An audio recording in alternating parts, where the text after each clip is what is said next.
3 archanges au milieu des milliers d'anges. Comme nous l'avons dit, le mot archange n'apparaît que 2 fois dans toute la Bible.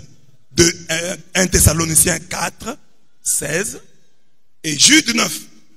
Cependant, l'idée d'une certaine hiérarchie au niveau des anges est bien présente dans les Écritures. En Josué 5, 13 à 15, on nous parle d'un homme, c'est ce que dit le texte, qui s'est dit être le chef de l'armée de Yahweh. Et qui, selon l'angéologie vétérotestamentaire, se confond avec Yahweh lui-même parce qu'on l'adore. En Daniel 10, Michel est cité comme l'un des principaux chefs.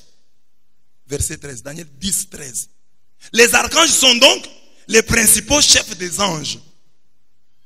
Et 3 étant le chiffre de la perfection, de la totalité. Quand on dit Michel, Gabriel et Raphaël, en fait on veut signifier qu'ils sont nombreux. Que leur nombre est suffisant pour ton salut, pour ta joie, pour ta paix, pour ta bénédiction. C'est ainsi que certains parlent de 7 archanges. Il y en a même qui parlent de 7 archanges. On cite Michel, Gabriel, Raphaël, Chamuel, Ariel, Azraël et Jophiel. Mais sur certaines listes, on parle de Uriel, de Sadiel et même de Métatron. Métatron. Métatron. Comme le nom d'un produit pharmaceutique. Métatron. Bon, nous n'allons pas entrer dans ces choses-là parce que la Bible n'en parle pas. Retenons-nous Michel, Gabriel et Raphaël. Parce que comme Dieu nous a, la Bible nous a donné leurs noms. Contentons-nous des noms qui nous sont donnés. Les autres là, quelqu'un peut venir nous compliquer. Quelqu'un peut venir vous compliquer là, il vous dit c'est tel ange. Et vous commencez à les citer dans vos prières alors que c'est un démon. Donc, contentons-nous des anges qui sont dans la Bible. Michel, Gabriel et Raphaël.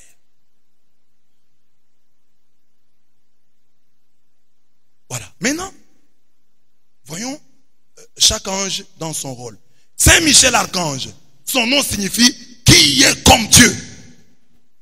Michael, qui est comme Dieu. Michael est donc une question dont la réponse est déjà connue.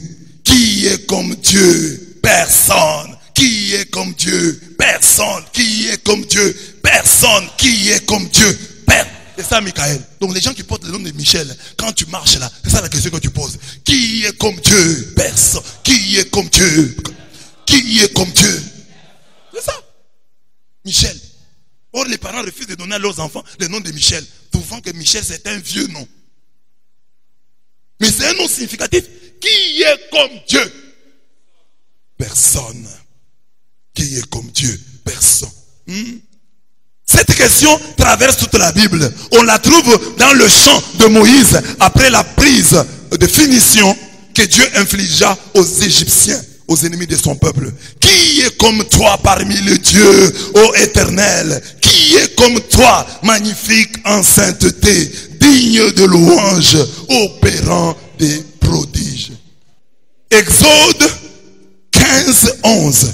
Le peuple entonne un cantique dont le refrain est « Chantez au Seigneur, car il a fait éclater sa gloire. Il a jeté à l'eau cheval et cavalier. » Chantez pour Yahweh, car il a fait éclater sa gloire. Il a jeté à la mer cheval et cavalier. Quand on pose la question « Qui est comme toi ?» le refrain c'est « Chanter au Seigneur, car il a fait éclater sa gloire. Il a jeté à l'eau cheval et cavalier. » Les ennemis de ta vie seront vaincus. Ce sont des cavaliers. Ils seront vaincus. Ils seront jetés à l'eau. Des cavaliers. Mais s'ils sont jetés à l'eau, c'est mal les cavaliers. Même avec leurs armes. Même avec leurs moyens de transport. C'est pourquoi lui, il jette à la mer cheval et cavalier. Et le moyen est celui qui l'utilise. Et l'arme est celui qui l'utilise. Tous à l'eau. À l'eau. C'est-à-dire, quand il donne une victoire, c'est une victoire totale. Et cheval et cavalier dans l'eau. qui est comme toi? C'est-à-dire, tu es celui qui jette à l'eau cheval et cavalier. Michel chante le caractère incomparable de Dieu. Croire en son ministère, c'est célébrer cette incomparabilité. Aujourd'hui, quand nous fêtons Saint-Michel, nous voulons dire, il n'y a personne comme Dieu. Michel, Michael, qui est comme Dieu? Qui est comme Dieu? Qui est comme Dieu? Alors, nous devons donc célébrer l'incomparabilité de Dieu à travers nos louanges. Que nos louanges chantent quand vous dansez là pour Dieu. Que ces louanges-là disent qui est comme Dieu. Que tu danses comme tu ne danses pour personne. Il ne faut pas que tu te retrouves dans un bar, tu danses plus que tu ne danses pour Dieu. Michael, ça veut dire que s'il faut danser, danse pour Dieu comme tu n'as jamais dansé pour personne. Parce que Michael, qui est comme réponse personne. Alors s'il faut danser pour Dieu, il faut danser plus que tu n'as jamais dansé. Or ça, c'est le contraire qu'on voit. Les chrétiens qui viennent à l'église, qui dansent généralement, et sérieusement ailleurs, quand ils viennent chez Dieu, ils dansent avec économie. Tu es en train de douter. Tu es en train de répondre qu'il y a quelqu'un qui est comme Dieu. Tu dis même qu'il y a quelqu'un qui est plus que Dieu. Qui est comme Dieu? Est-ce que ta louange dit cela? Qui est comme Dieu? Personne. Mais est-ce que notre adoration dit cela? Est-ce que nos offrandes disent cela? Nos danses disent-elles cela? Nos emplois du temps, nos sacrifices disent-ils cela? Est-ce que tes sacrifices disent-ils qui est comme il pleut? Comme aujourd'hui, il a plu. Beaucoup de gens ont trouvé une excuse pour ne pas venir. Mais toi, tu as dit, il pleut. Qui est comme toi? Qui est comme toi? Qui est comme toi? Et tu es venu sous la pluie. Et tu es venu sous la pluie en disant, il y a, pour le travail, il m'arrive, pour l'argent, je peux faire ça. Mais maintenant, je le fais pour l'incomparable. Incomparable. Nul n'est comme lui. Nul n'est comme lui. Il mérite mes sacrifices. Il mérite mon temps. Il mérite mon argent. Il mérite mes genoux. Il mérite mes acclamations. Nul n'est comme lui. Michael, qui est comme toi? Qui est comme toi? Que tout ce que nous faisons pour Dieu fasse retentir cette question: qui est comme Dieu? Tout ce que tu fais, quand tu fais non, ça tu fais pour qui? Pour Dieu. Pourquoi tu fais ça? Mais il n'y a personne qui soit comme lui. Il m'arrive de chanter pour les gens. Mais maintenant ici, je chante pour l'incomparable. Il m'arrive de demander aux humains. Mais ici, je demande à l'incomparable. Donc, quand on fait pour Dieu, c'est pourquoi il y a des choses, dans la vie, il ne faut pas les faire pour les hommes. Parce que tu auras du mal à les faire pour Dieu. Il faut avoir des choses. Ça, mes genoux, je les réserve à Dieu. Je les consacre à Dieu. Papa, pourquoi tu pries toujours à genoux? Maintenant, j'ai genoux ici, je vais les consacrer à qui? Qui mérite mes genoux? Et l'ange qui aide les anges. L'ange qui aide les anges. Lisez dans Daniel 10, 13 et 21. Vous allez voir. L'ange, un autre ange dit à Daniel, Michel est venu m'aider. Nous avons lu ça au cours de la veillée du mois passé. Michel est venu m'aider. Donc Michel aide les anges. C'est pourquoi il est leur chef. Il aide les anges. Un autre ange dit, personne ne m'a aidé sauf Michel. Personne ne m'a aidé sauf Michel. C'est lui qui bataille contre Satan. Jude 9. Apocalypse 12, 7. Quand il y a la guerre, dans le combat, c'est Michel que Dieu t'envoie. S'il y a des démons qui te combattent, il y a aussi Michel qui vient t'aider, qui est à tes côtés. Michel archange, qui est comme toi. Ça signifie, personne ne peut blaguer avec lui. Il le frappe. Michel signifie, qui est comme Dieu. Nul n'est comme Dieu. Et ça, c'est l'écrit dans le combat. c'est ce que tu devrais aussi faire. Il y a beaucoup de sorciers dans ta famille. Il y a beaucoup de sorciers dans ta vie. Ton chant doit être: qui est comme toi? Qui est comme toi? Qui est comme toi? Qui est comme toi? Moi je suis malade. On dit cette maladie vient des démons. Je n'ai pas d'argent. Ces blocages viennent des sorciers. Qui est comme toi? Qui peut retenir, qui peut me maudire quand toi tu me bénis? Qui est comme toi? Michael. Qui est comme toi? Quand je dis Michael, je dis: qui est comme toi? Dans le combat, qui est comme toi? Tu es redoutable dans le combat. Personne ne peut tenir devant toi. Nul n'est comme toi. Qui est comme toi? C'est ça que tu dois dire. Quand tu vas à l'hôpital et qu'on diagnostique une maladie dite incurable, lève-toi et dis: qui est comme toi? Quand les hommes disent que t'interdisent l'accès à une grâce, lève-toi et dis: qui est comme Dieu? Vous n'êtes pas de Dieu. Vous n'avez pas les derniers mots. Je connais celui qui a le premier et les derniers mots. Et je vous dis: Michael, qui est comme Dieu? Qui est comme Dieu? Personne. Saint Gabriel archange. Le nom de Gabriel signifie la puissance, la force de Dieu. Dans le livre de Daniel, c'est lui qui donne l'intelligence de la vision sur la fin des temps. Daniel 8, 16. Un autre texte de Daniel abonde dans le même sens.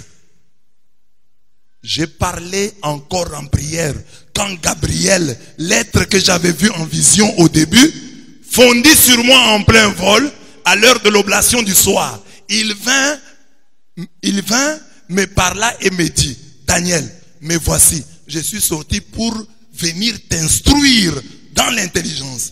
Dès le début de ta supplication, une parole a été émise et je suis venu te l'annoncer. Tu es l'homme de prédilection. Pénètre la parole, comprends la vision. Donc c'est un ange qui vient avec la parole. Il est puissant, mais par la parole. C'est ainsi que vous le voyez, c'est la Vierge Marie. Il ne touche pas Marie. Il ne lui impose pas la main. Mais il parle seulement. Et Marie conçoit. Il est l'ange de la puissance de Dieu par la parole. Par la bonne nouvelle. Il crée, par lui, Dieu crée notre bonheur par son message. Parce que Dieu, nous le connaissons. Il a créé tout ce que nous voyons ici par la puissance de sa parole. Quand il va chez Zacharie, chez Marie, il dit chez Zacharie: moi je suis Gabriel qui me tient devant Dieu et j'ai été envoyé pour te parler et t'annoncer cette bonne nouvelle. C'est l'ange de bonne nouvelle. Qu'aujourd'hui tu reçoives une bonne nouvelle. Que Dieu t'envoie Gabriel.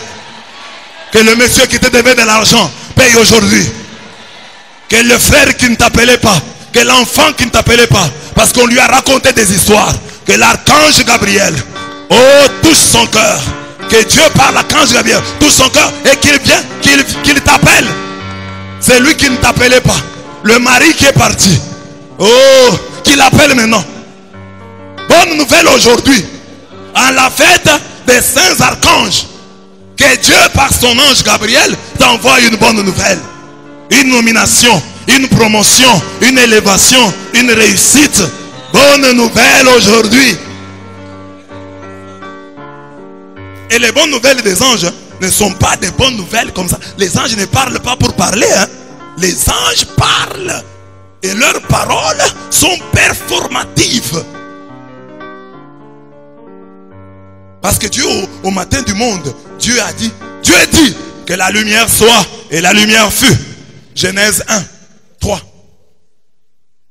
Au sujet de son apparition à Marie, la Bible note: le 6e mois, l'ange Gabriel fut envoyé par Dieu dans une ville de Galilée du nom de Nazareth à une vierge fiancée à un homme du nom de Joseph de la maison de David. Et le nom de la vierge était Marie. Luc 1, 26 à 27. C'est étonnant. Gabriel est la puissance de Dieu.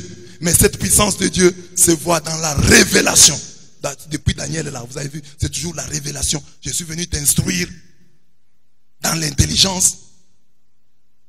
Le Dieu de Gabriel est puissant car il n'a dit qu'un mot et cela fut. Il a donné un ordre et tout est apparu. Psaume 33, verset 9. Déjà vous êtes purs grâce à la parole que je vous ai fait entendre. Jean 15, 3. Il envoya sa parole et il les guérit. À la fosse, il arracha leur vie. Psaume 107, 20. Donc, la parole. Donc, quelqu'un qui croit au ministère de Gabriel, quand il vient à l'église, il ne vient pas ici pour dire, oh, l'abbé va me donner des conseils. Non, il croit que ces paroles qui sortent sont des paroles performatives qui font ce qu'elles disent. Et tu dois les accueillir ainsi. C'est ça, Gabriel. La puissance de Dieu passe par la parole. Beaucoup de chrétiens ne sont pas bénis parce qu'ils n'ont pas encore découvert ce secret.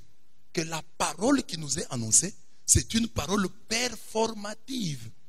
Elle fait ce qu'elle dit. Que la lumière soit. Et la lumière, la parole de Dieu est un logos spermatikos, une parole sémence, une parole fécondante. C'est ce qui est arrivé à Marie. Que ce qui est arrivé à Marie t'arrive. Que quand tu viens à l'église, que tu n'aies pas toujours besoin qu'on t'impose les mains, mais que le message que l'on donne suffise pour ta guérison. Mes mains, quelles sont-elles? Passe à la parole de Dieu. Sois béni ce matin par la parole. Sois guéri ce matin par la parole. Sois sanctifié ce matin par la parole. Sois recréé ce matin par la parole. Sois revigoré ce matin par la parole. Sois élevé ce matin par la parole. C'est ça le ministère de Gabriel. Un Dieu puissant par la parole. Or nous savons qu'à lui parle seulement. Non, ça ce sont les hommes qui parlent seulement. Mais quand Dieu parle, il crée. Que ton bonheur soit créé par la parole. Donc à part Gabriel, nous comprenons que nous ne devons pas blaguer avec la parole.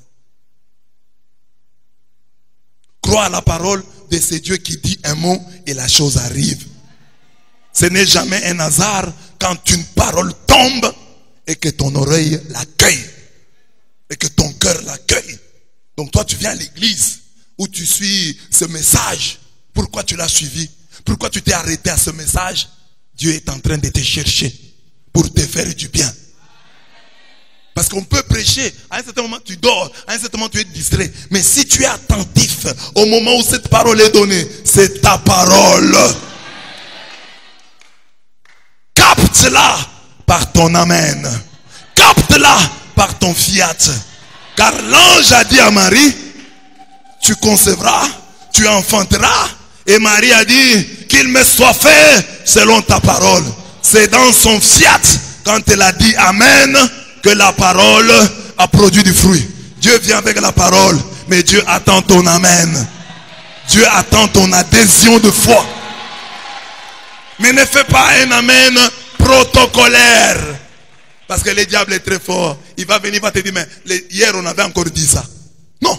Hier c'est hier, aujourd'hui c'est aujourd'hui. Toi là d'hier, ce n'est pas le toi d'aujourd'hui. Aujourd'hui quelque chose s'est passé. Aujourd'hui, la parole que tu as entendue t'a déjà purifié. Chaque jour, la grâce de Dieu te change. Ce que tu étais hier, ce n'est pas ce que tu es aujourd'hui. Alors si tu viens aujourd'hui, viens en homme nouveau, en femme nouvelle, prêt à recevoir de nouvelles grâces et de nouvelles bénédictions.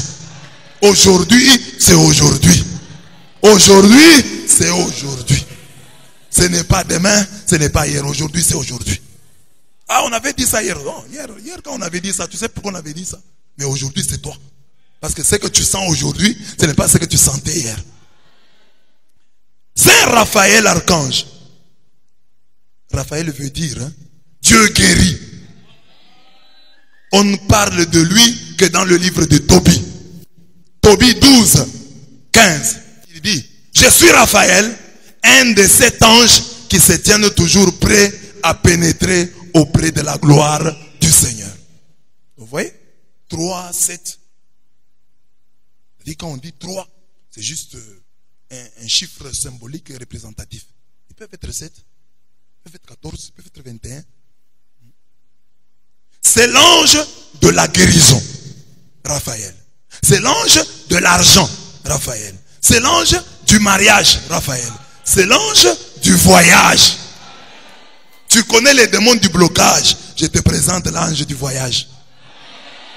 Tu connais les démons du célibat, je te présente l'ange du mariage. Démon de la pauvreté, je te présente l'ange de l'argent. Tu connais les démons de maladie, je te présente l'ange de la guérison. Raphaël. Et le nom signifie Dieu guérit. Donc, Raphaël il ne prend pas la place de Dieu. Vous voyez tous les anges là, ils ont elle à l'intérieur. Gabriel, Michael, Raphaël. C'est au nom de elle, au nom de Dieu qu'ils viennent. Ils ne sont pas des concurrents de Dieu, ils sont des messagers de Dieu. Ils viennent avec les grâces. Raphaël vient avec la guérison que Dieu lui donne. Parce que Jésus a dit, les anges vont monter et descendre. Comme quand nous sommes ici en prière. Aujourd'hui, fêtant Saint Gabriel. Si tu pries bien, Gabriel, Raphaël, Michael sont là. Si tu arrives à convaincre Michael, il monte avec sa prière. Raphaël monte, tu es malade. Raphaël monte avec ta maladie. Il descend avec ta guérison. Parce que son nom c'est Dieu guérit. Dieu guérit. Que Dieu te guérisse. Qu'au nom de Jésus, Dieu t'envoie Raphaël, l'ange de la guérison, l'ange de l'argent, l'ange des finances. Nous avons déjà expliqué ça à travers le livre de Tobie. L'ange de voyage, c'est lui qui a guidé Tobie tout au long de son voyage. Tobie n'a pas eu de problème. Et il a montré à Tobie la femme. Après avoir délivré Sarah de ces démons, de ces maris de nuit. C'est lui, Raphaël. Les sœurs, vous qui avez des problèmes de mariage. Mais dites à Dieu de vous envoyer Raphaël. Il y a un ange qui est à côté de vous. Il ne faut pas blaguer avec les anges. On dit il faut veiller, il faut respecter l'ange. Le nom de Dieu est en lui. Le nom de Dieu est dans l'ange. Parce qu'il y a des chrétiens qui n'aiment pas l'histoire des anges là. Oh Jésus-Christ, non. Jésus-Christ, c'est lui. Le Seigneur des seigneurs, le roi des rois. On ne le compare pas aux anges. Les anges l'adorent. Nous avons dit, les anges adorent Jésus. Mais Jésus nous a donné les anges. Alors, nous prenons au sérieux son cadeau. Il ne va pas dire quelqu'un qui te donne un cadeau, tu lui dis, non, moi je n'aime pas tes cadeaux, je t'aime seulement toi. C'est bien. Mais à travers mes cadeaux, je te donne aussi ce que je suis. Donc les cadeaux, on les reçoit avec joie.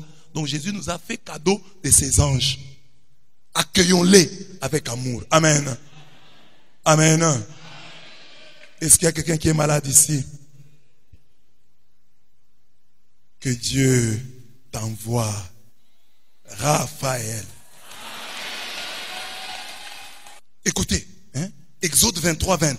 Je vais envoyer un ange qui vous précédera et vous protégera le long du chemin.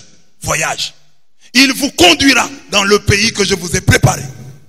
Exode 23, 20. Un ange. Prenez bien soin de lui. Prenez bien soin de lui obéir. De ne pas vous montrer insoumis. Il ne supporterait pas votre révolte, car il agit en mon nom. L'ange, parce que les autres disent, mon nom est en lui. Il agit en mon nom. Les anges ne prennent pas la place de Dieu, mais ils agissent en son nom. Les anges ne prennent pas la place de Jésus, mais ils agissent en son nom. Jésus a envoyé un ange à Paul. Nous sommes dans le Nouveau Testament. Donc les anges sont là envoyés par Jésus. Dieu nous envoie. Jésus, quand il est ressuscité, nous voyons les anges qui viennent avec les messages pour dire aux femmes, il n'est pas ici, il est ressuscité. Dieu nous guérit, nous redonne notre santé, tant physique que morale, tant physique que mentale, en nous octroyant des moyens financiers, le mariage et le voyage.